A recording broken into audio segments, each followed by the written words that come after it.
Hey, what's up everybody? Welcome to another episode of B is for Build. In today's episode, I'm diving into the front end of the crash damage on my JDM Supra. So this baby was crashed over in Japan, somewhere near Osaka, and then I bought it, and we've identified all of the bad things that are wrong with the front end, but now it's time to do the dirty work of jumping in there, getting all the bad metal off, and repairing all the good metal that we're gonna keep. That way we can have it all prepped and ready for when the new metal arrives. That's what's in store. Stay tuned.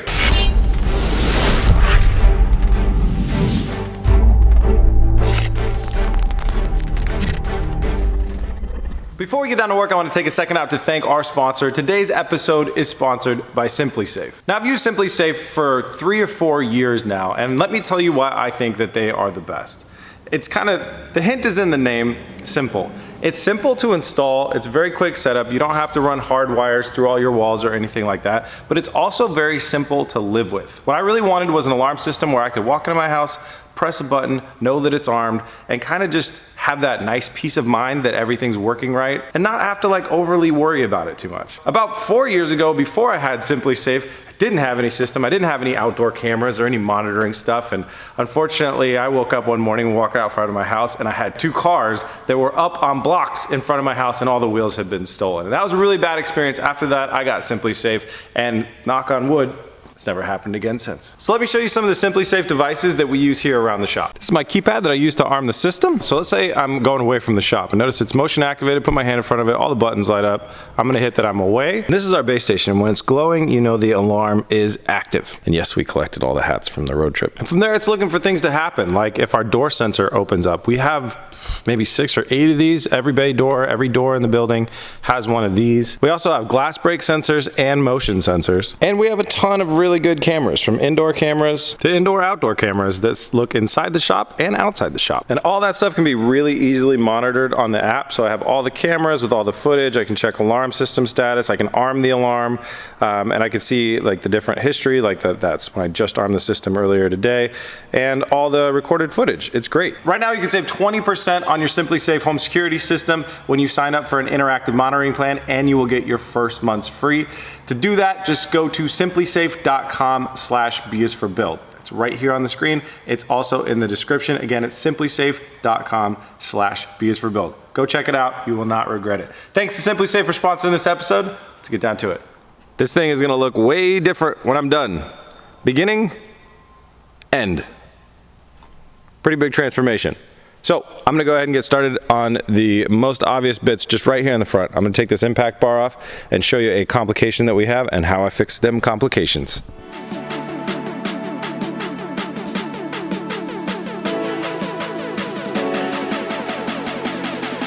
Front impact bar is off, just 3 bolts over here because the 3 bolts from over here sheared off. So impact bar is in perfectly good shape, so that's a good sign.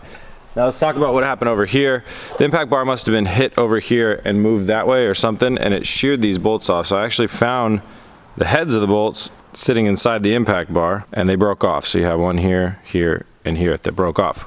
We got to get those out of the impact bar so we can make room for the new 1-piece bolts, not 2-piece bolts, to go back in there. So I'll show you how we do that. It's not that hard if you have a welder.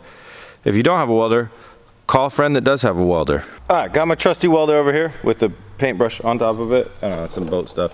Here's what you do. Grab some needle nose, grab a nut from the junk drawer, put the nut right over your damaged bolt, your broken off sheared bolt, and then weld right through the center of that bad boy so you get a nice penetration on that and a little bit on the nut. And then once it cools, just turn the nut out and it should turn the bolt out with it, in theory. Sometimes it takes a few tries. See if I can get it.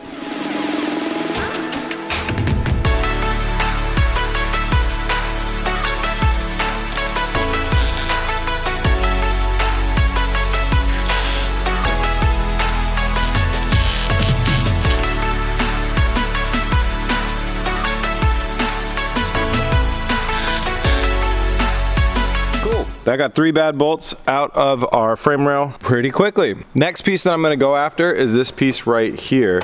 Runs through here. Every time I touch the car, pieces are falling off of it. Anyways, I believe it's called the headlight support bracket. As you can see, mine is pretty mangled. I've got a new one of these ordered from Toyota. Looks like it is bolted in here actually with just a ton of 10 mils. So I'm gonna grab the zipper gun and rip this thing off of here. And figure out what this is. Guessing it's windshield wiper fluid. Nope, never mind. That is a overflow reservoir. I can see it runs right out from the top here over to here, overflow right here. Gotta save this.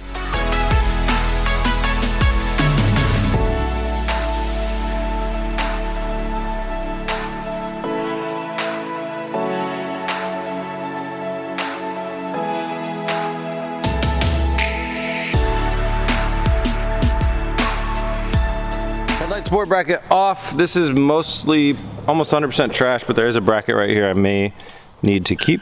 Not really sure. It's still in one piece, so that's good. Keeping that on there for now. I don't throw anything away like from this build. You can see I got even the old bumpers just sitting over there. Keeping all the pieces around just in case I find out later, oh, I needed something, you know, I want to have it around. And then this is definitely a keeper piece, so that is just going to go into the on this shelf. So next thing I'm going to go after is some of these plastics. So this piece right here and this piece right here, I can go ahead and take off, and it's gonna make a lot of room to access a lot of other stuff.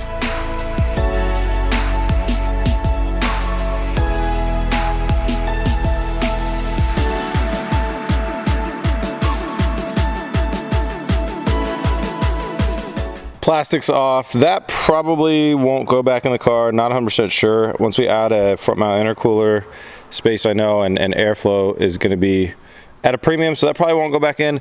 That guy definitely isn't going back in. I have carbon fiber replacement for that. So next up on the removal block, this AC condenser is a pretty cool little package. It's actually really self-contained, although there are a lot of different hoses and there's an access port right here and all this stuff. It's all bolted to itself, and then there's two hoses right there, and the ones that feed back on mine are damaged. So same with this power steering line right here.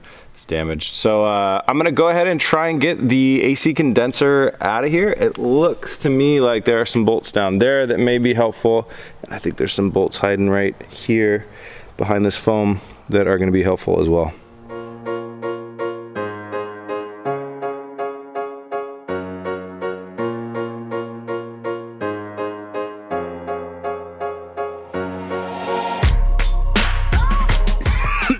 Well, absolutely no idea how that's possible, but I just got fully blasted by an AC system. This was pressurized. I figured through all this crashage there would be at least one puncture somewhere in a line here. I was wrong. So, you know, learn from me. Be more careful. Took a bolt off, popped a fitting off, got frickin' full pressure AC straight to the face. And refrigerant is not something you want to be breathing in, so that sucks, but I think it's done now.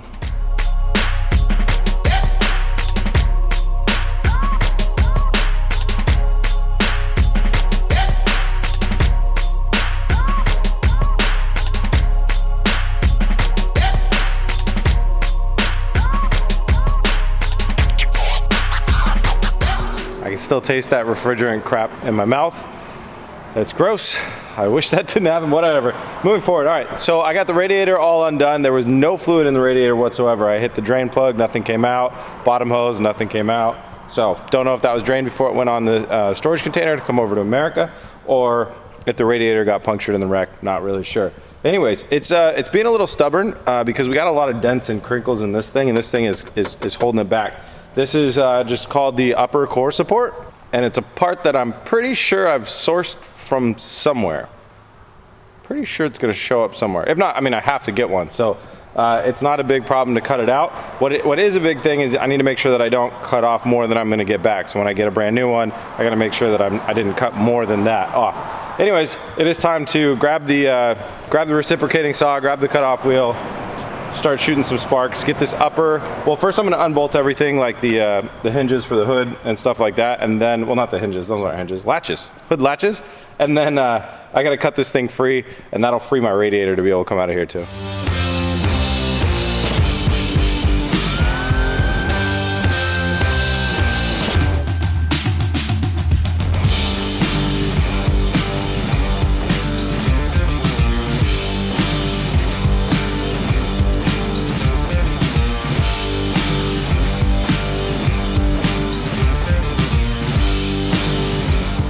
Got that stock airbox out of there and made all sorts of room for activities.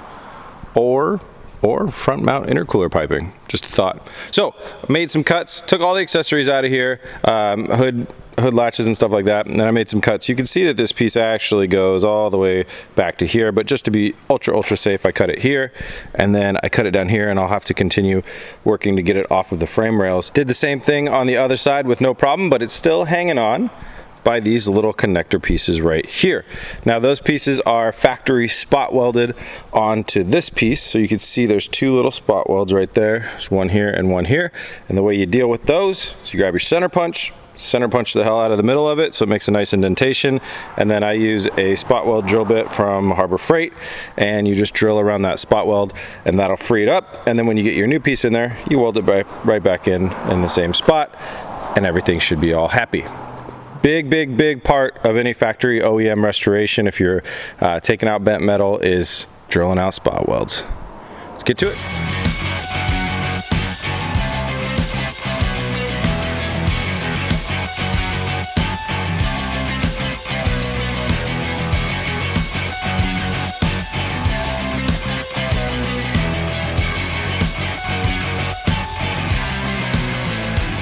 Upper core support extracto. Bet that stupid radiator comes out now.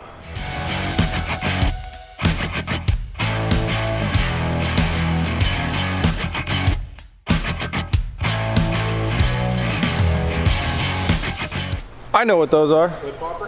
Hood poppers. Hey guys, it's a new day and we got an Oscar joining us. He's gonna start doing a little bit of diagnoses on the clutch. Should we show him what happens to the clutch right now? Does this do the floppy doppy thing? It firmed up a little bit. So I jumped in here before getting on camera, and I just stepped on the clutch pedal, and it went from sticking all the way down. Oh yeah, it used to just like clunk down. Coming up. Oh, well, all right. So when we got this car, they were like, yep, clutch is shot. We have no idea what's going on. Good luck. And I'm not a super clutch expert, so I'll just watch what Oscar does, learn, diagnose, and walk you guys through it as well. First thing Oscar wants to do is throw some fluid in it, because we ain't got no fluid. And I'm guessing we're gonna find where the leak is. We'll bleed it out. All right, and while he's doing that, this lower support needs to get cut out. I'm under the car now. It's a little hard to see, but this is the part that holds the radiator. And got hit from under here, kind of coming this way or something. It was a little weird. But that's damaged, so we're gonna go ahead and cut this whole lower out because I got a great deal on a new one. So new one's already on its way. We'll cut the lower one out right now.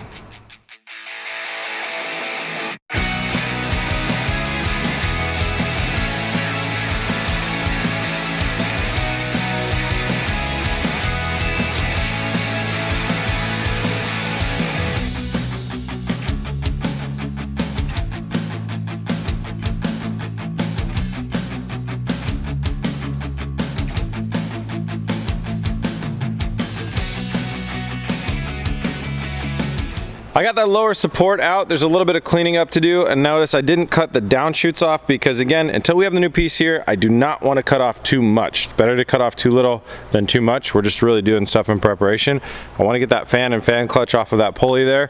That's the last little bit under the hood. Oscar believes he has fixed the clutch, so we filled it with fluid, we bled the clutch, and it feels good, so we're going to go ahead and test it now. We're gonna just go ahead and fire the car up and put it in gear, let the clutch out slowly in first gear, and we should see these back wheels, you know, start to spinning, and nothing will go wrong. Let's try this out.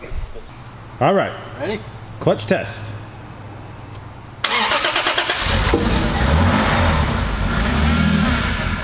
Anyways, go ahead and let the clutch out. Is the brake on?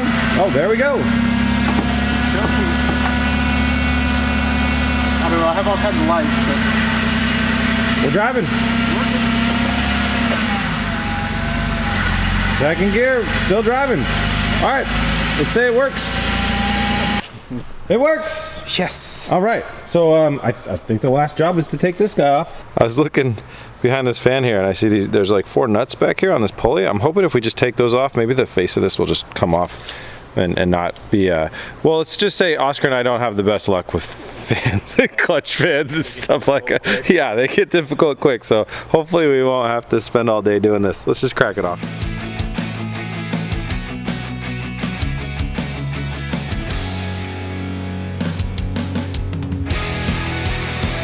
All right, that was pretty easy. I think that's the full front end teardown. Now we just need to wait for our new parts to get in here and we can start building it back up. Super cool.